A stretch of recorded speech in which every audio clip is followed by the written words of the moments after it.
नमस्कार, आप देख रहे हैं आज तक। आपके साथ मैं हूं सईद अंसारी।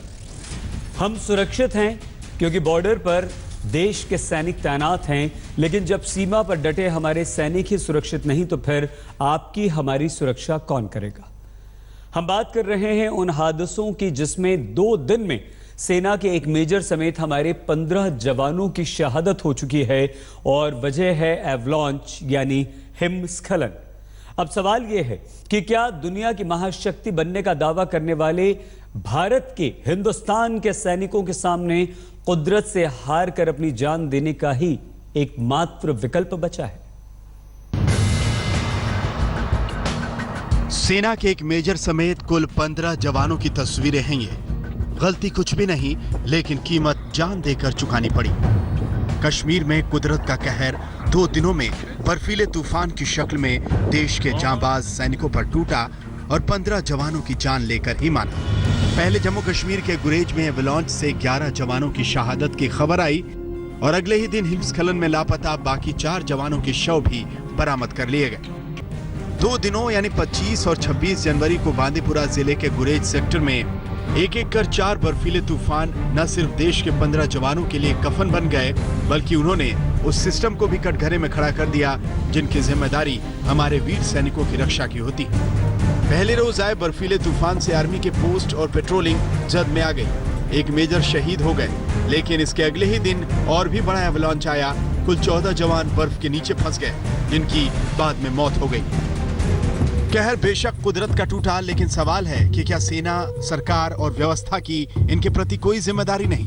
क्या विषम परिस्थितियों में सैनिकों के सामने सिर्फ जान देने का ही विकल्प खुला है? सेना और सरकार रक्षा क्षेत्र में उच्च तकनीक, उन्नति और विकास की बार बार दुहाई देती हैं, तो फिर कुदरती आफत से अलर्ट करने और उससे जान बचने में चूक कहां हो रही है? अभी भी कश्मीर में कई इलाके जो हैं वो नज़दीकी इलाकों से कटे हुए हैं और खासकर से बुरी हालत उन पहाड़ी इलाकों की है जो बिल्कुल कटे पड़े हैं। चाहे करगिल की बात करें, द्रास की बात करें, गुरेज की बात करें या टंगडार की बात करें, क्योंकि इन इलाकों के पहाड़ों पर करीब 1 मीटर से भी ज्यादा बर्फ रिकॉर्ड की गई है।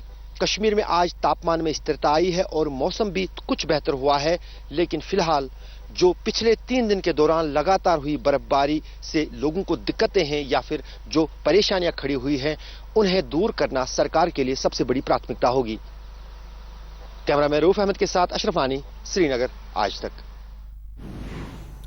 इस खबर ने न सिर्फ हमें डरा दिया है, दहला दिया है, साथ ही ये सोचने पर मजबूर कर कि आपकी हमारी देश की सीमा की रक्षा के लिए विपरीत परिस्थितियों में खड़े हमारे ये सैनिक, डटे हुए हमारे ये सैनिक, क्या अपनी मौत और जान देने के लिए मौसम से लड़ रहे हैं या हमारी सुरक्षा के लिए खड़े हैं? हमारे साथ कई सारे मेहमान इस वक्त हैं। Lieutenant general retired Raj Kadyan ji हैं, बहुत धन्यवाद सर, जो कि former deputy chief of army staff हैं। हमारे साथ के रमेश साहब, director general metrological department, new Delhi, बहुत धन्यवाद Ramesh ji. Sonam Lotus ji, director Jammu and Kashmir metrological department.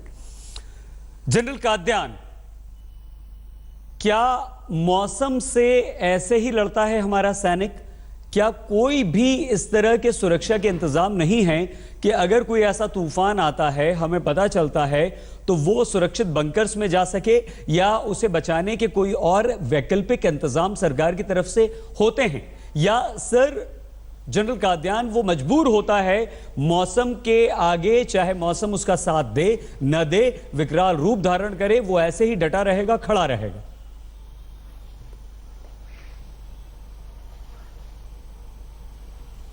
Syed, बात यह है कि आप सैनिकों को तैनात वहाँ होना है। देश को सुरक्षित रखने के लिए आपको बॉर्डर को मैन करना पड़ेगा, तो वहाँ कैंप भी होंगे जहाँ जवान रहते हैं। वो कैंप वहीं हो सकते हैं जहाँ सड़कें जाती हैं।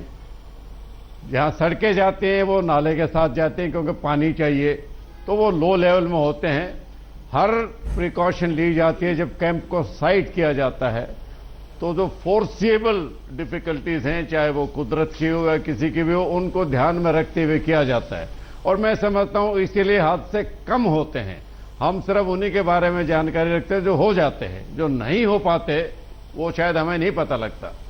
लेकिन आप सैनिकों को मैन मेड कार्रवाई से सुरक्षित कर सकते हो, लेकिन मैं नहीं समझता दुनिया में कोई ऐसा तरीका है जिससे कुदरत के जो कारनामे होते हैं या कुदरत के जनरल कादियान 100% उनको सुरक्षित रख सकेंगे।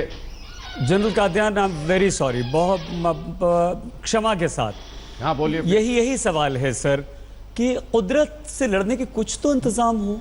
हमें पता है कि हम -15, 20 और यहाँ तक कि -50 डिग्री तक हमारे सैनिक डटे हुए हैं, खड़े हुए हैं, और तूफान कभी भी आ सकता है, आता है। तो क्या हमारी सरकार ने कोई इंतजाम नहीं किए? हमारी सेना ने सर अपने उन सैनिकों के लिए कुदरत से लड़ने के भी कोई इंतजाम नहीं कि उन्हें कम से कम हटा लिया जाए वहां से, जैसे हमें चेतावनी या अलर्ट मिले?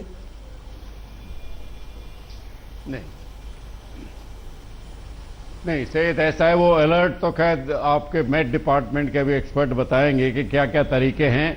अगर हम कुदरत पर काबू पा सकते तो फिर सुनामी भी नहीं होती, फिर स्नो स्टॉर्म जो न्यूयॉर्क में आता रहता है वो भी नहीं होता, फिर उत्तराखंड में जो क्लाउड बर्स्ट होता है वो भी नहीं होता। कुछ सर आप प्रेडिक्ट जनरल कर सकते हैं, जनरल कादियान, हम आपकी पूरी बात सुनेंगे।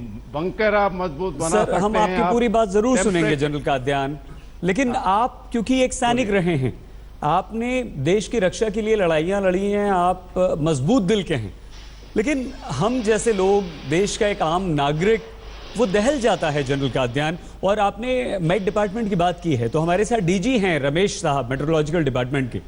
कितनी देर पहले रमेश जी अलर्ट इस तरह के अवलॉन्च का आप जारी कर देते हैं, आपको पता चल जाता है?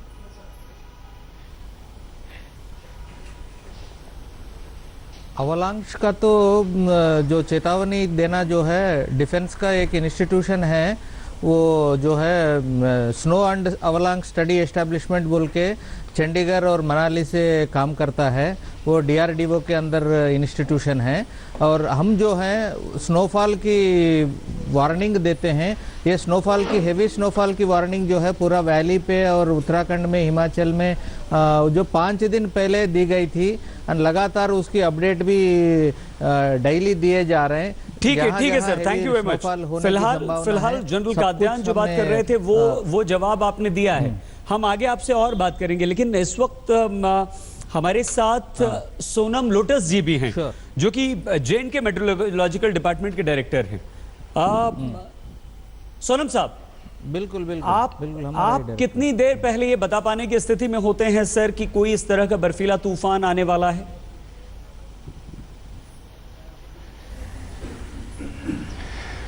Good evening sir. सबसे पहले तो मैं ये कहना चाहूँगा, जैसे हमारे डीजी साहब ने भी अभी बोला है कि हमने ये चेतावनी पहले हफ्ता लेके 5 से लेके हफ्ता पहले से हम चेतावनी देते आ रहे हैं। इट वाज मतलब ये सारे बहुत electronic print as well as जैसे ऑफिशियल चैनल्स है उनसे भी हमने किया कि and on the basis of that also as far as Jammu and Kashmir is concern, जो ऑनरेबल CM है महबूबा मुफ्ती जी ने 22 को एक रिव्यू मीटिंग भी ली है for the preparedness of snow and heavy snowfall को देख के। तो एक अब मैं इसके बाद अब मैं जैसे जनरल कड़ियानी साहब ने अभी बोला था कि आप कुदरत के साथ आप लड़ नहीं सकते। ठीक है रिस्पेक्ट टू जनरल कड़ियानी सर, बिल्कुल ठीक है। मैं थोड़ा इसमें डिसएग्री करना चाह रहा हूँ। फॉर एग्जाम्पल सर, हाँ अच्छा बोलिए आप प्लीज। जैसे सर कह रहे हैं कि कुदरत में जो होना है, अब आप क्योंकि हमारा टेक्नोलॉजी इतना एडवांस हो चुका है, तो जैसे पहले आज अगर आपको याद है टेक्नोलॉजी इतना अभी एडवांस हो चुका है। फॉर एग्जांपल देखिए अभी 1999 में ओडिशा सुपर साइक्लोन के दौरान कितना नया मतलब थाउजेंड्स ऑफ जो से हमारे प्रीशियस जान चले गए थे। इसके बाद टेक्नोलॉजी इतना एडवांस हो गया था कि अभी जब भी कोई साइक्लोन आता है तो ज्यादा से ज्यादा 20-25 इतना लोग को मतलब डेथ हो जाते हैं, बाकी सारे बिल्कुल ठीक है। जैसे हिमयुग की या एवलांच की बात करें जो, तो यहाँ पे भी यहाँ पे भी हमें एक मतलब अगर बिल्कुल आप हेवी स्नोफॉल का जब चेतावनी था तो आई थिंक कि हम सब मिलके बिल्कुल ठीक है। लोटस जी, यही सवाल है। जनरल कादियान, 2 मेट्रोलॉजिकल डिपार्टमेंट के रमेश जी और लोटस जी, 2 बहुत बड़े अधिकारी, केंद्र में भी और एक राज्य का जो मेट्रोलॉजिकल डिपार्टमेंट है, दोनों ये कह रहे हैं कि हम 8 से 10 दिन पहले, हफ्ते भर पहले आपको अलर्ट कर देते हैं। तो क्या सर जनरल कादयान, हम कोई ऐसी सुविधा नहीं है, कोई ऐसा इंतजाम नहीं है कि हम अपने सैनिकों को उस दौरान, उस पीरियड के लिए सर कम से कम हटा लें वहां से, ताकि उनकी जान बचाई जा सके?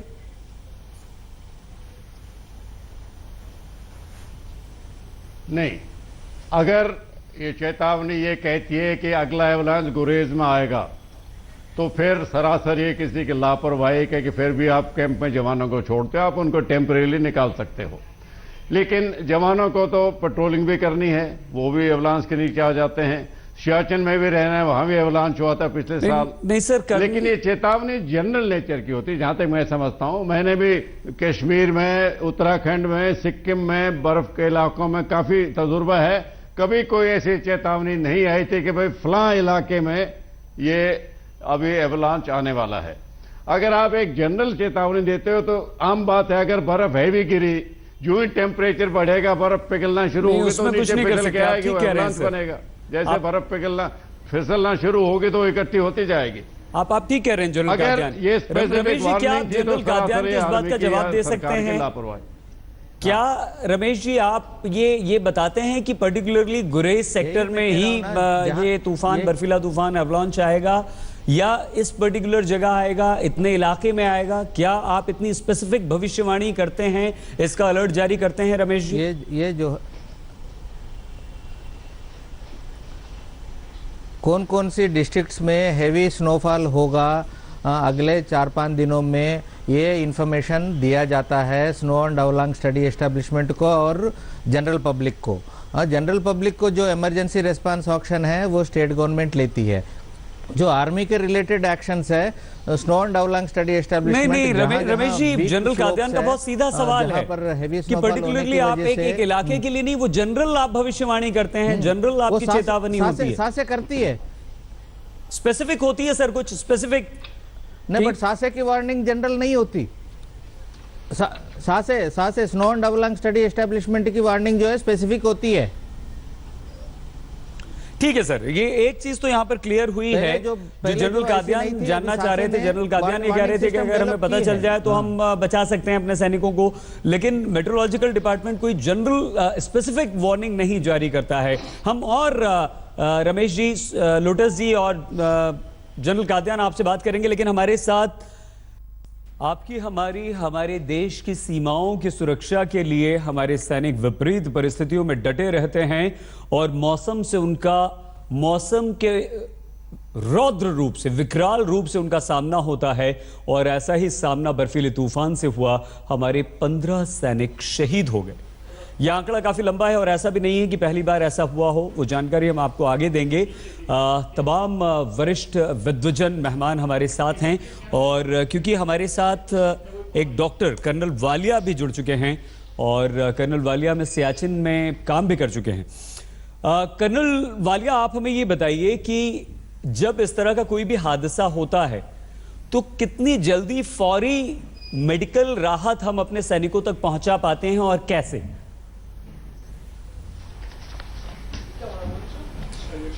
सईद, मैं आपका सवाल का जो जवाब है दो प्रकार में दूंगा जी। पहले जो डिस्कशन हुआ था कि जब ऐसी वार्निंग मिलती है, चेतावनी मिलती है, तो हम अपने सोल्जर्स के लिए क्या करते हैं, तो मैं ये कहना चाहूँगा जैसे जनरल साहब ने बताया कि जो वार्निंग होती है बड़ी जनरल वार्निंग होती है कि पूरे हिमाचल में, पूरे JNK में भारी बर्फ़ पड़ने वाली है, उसी प्रकार की भारी बारिश होने वाली है। Avalanche is like a landslide, it is a local event which nobody can forecast कि कहाँ होने वाली है। कई स्पॉट्स होते हैं विच आर मोर वल्नरेबल, हमें मालूम है इस जगह पे बार बार लैंडस्लाइड होती है, इस जगह पे बार बार एवलांच आती है। Army is aware of this locations और वो हर चीज़ करती है उन लोकेशन को अवॉइड करने का। दूसरी बात है, यस, एक ऑफिसर 15 जवानों की मृत्यु हुई, it is very sad, we regret it. पर जब एक सोल्जर या ऑफिसर आर्मी ज्वाइन करता है, वो अनकंडीशनल ज्वाइनिंग होती है कि मैं इस देश की रक्षा करूंगा किसी भी परिस्थिति में, कैसे भी मौसम में, किसी भी हालात में। सर वो ठीक है, उसके लिए हम सम्मान करते हैं अपने सैनिकों का, लेकिन कि ये देश जो है जिम्मेदारी भी तो वो मुझे होती है, प्रोवाइड करेगा सारी जनरल वालिया। फैसिलिटीज कि मैं एज सेफली कर सकूं एज पॉसिबल। जी जी हाँ जी। हम बात कर रहे हैं हमारे सैनिकों की जो बर्फीले तूफान में शहीद हो गए और दुर्गम स्थिति में जहां देश के सैनिक कुदरत के कहर से हार कर शहीद होने को मजबूर हो रहे हैं।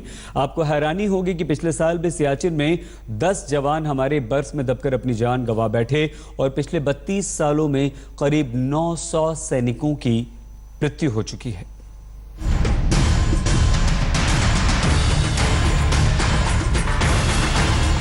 जम्मू कश्मीर के कुरेज में एवलांच सेना के मेजर समेत 15 जवानों पर सफेद मौत बनकर टूटा।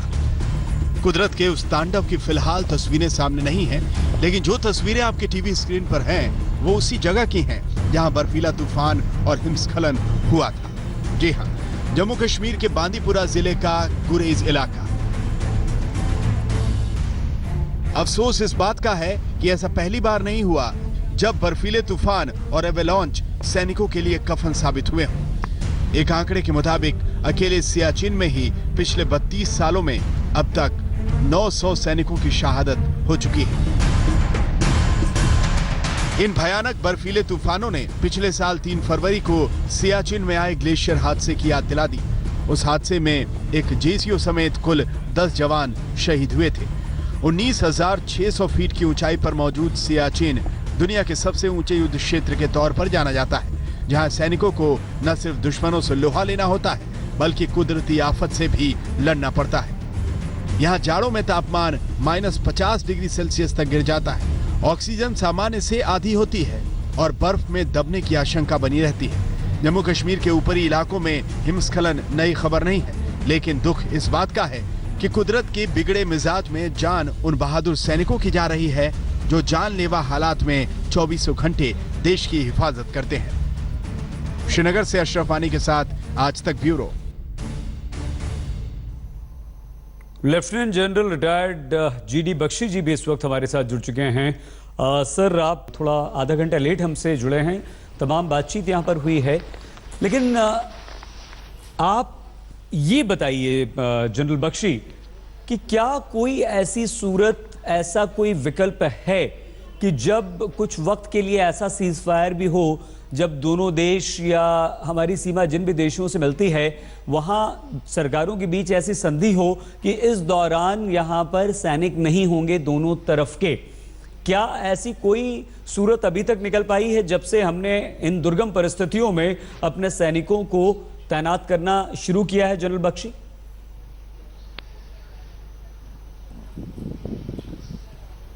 देखिए, जब हमने एक गैप एक्सेप्ट किया था बहुत समय तक कारगिल क्षेत्र में, तो आप जानते हैं कि वहां पाकिस्तान ने क्या किया था। उनको परवाह नहीं है कि उनके कितने भी जवान जाएं, कितनी जाने जाएं, उन्होंने तो अपनी लाशें तक वापस लेने से कारगिल के युद्ध के दौरान मना कर दिया था।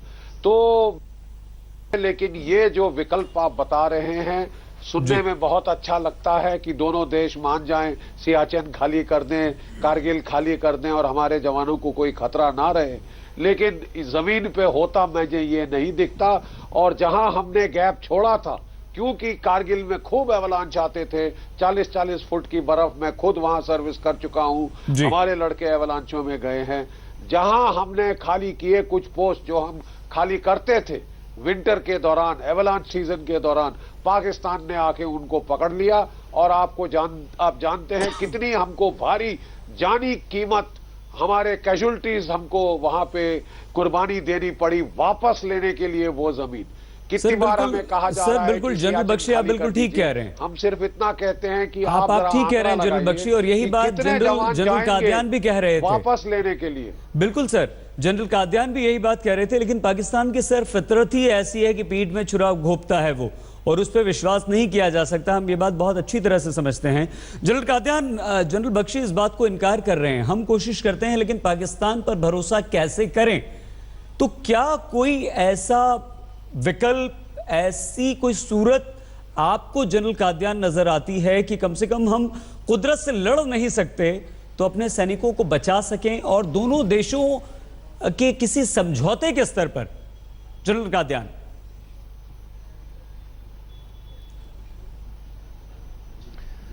नहीं, ये बात दोनों देशों के बीच में भरोसे की है।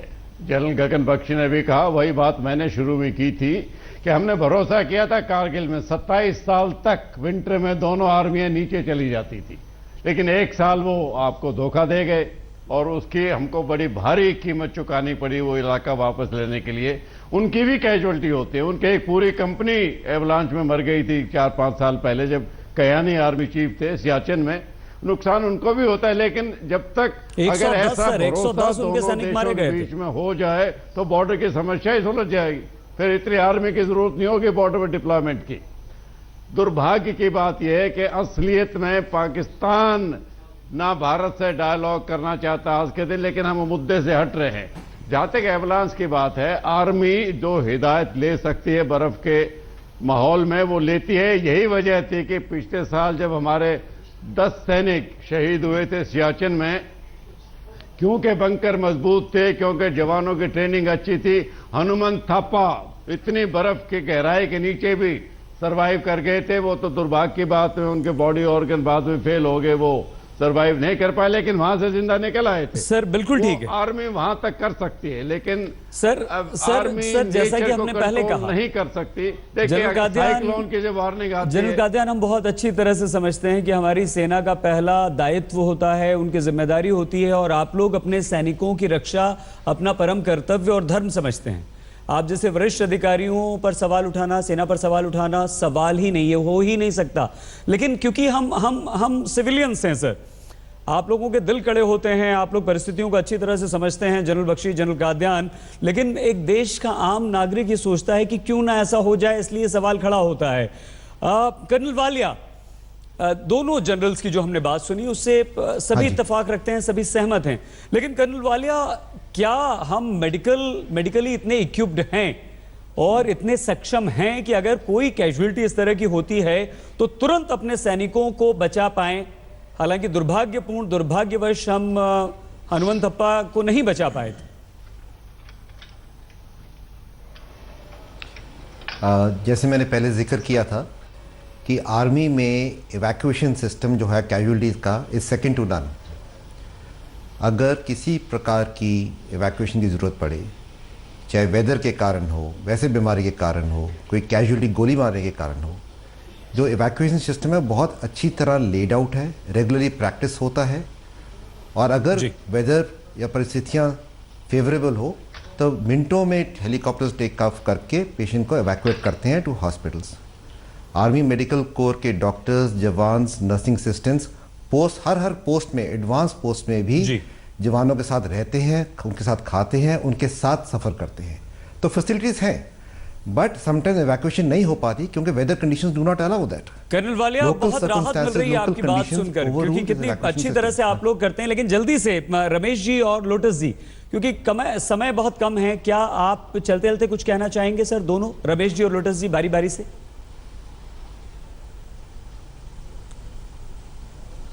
मैं ये कहना चाहूँगा, अगर हमारा वार्निंग सिस्टम तो 4-5 दिन से पहले हेवी रेनफॉल स्नोफॉल का देने का सक्षम है। अब उसके अनुसार आर्मी के लिए और आर्म्ड फोर्सेस के लिए उनकी एस्टैब्लिशमेंट के लिए फर्दर कस्टमाइजेशन जल्दी से आप कह दीजिए, कुछ कहना चाहते हैं? उनकी जरूरत ठीक है रमेश जी। लोटस जी बोलिए।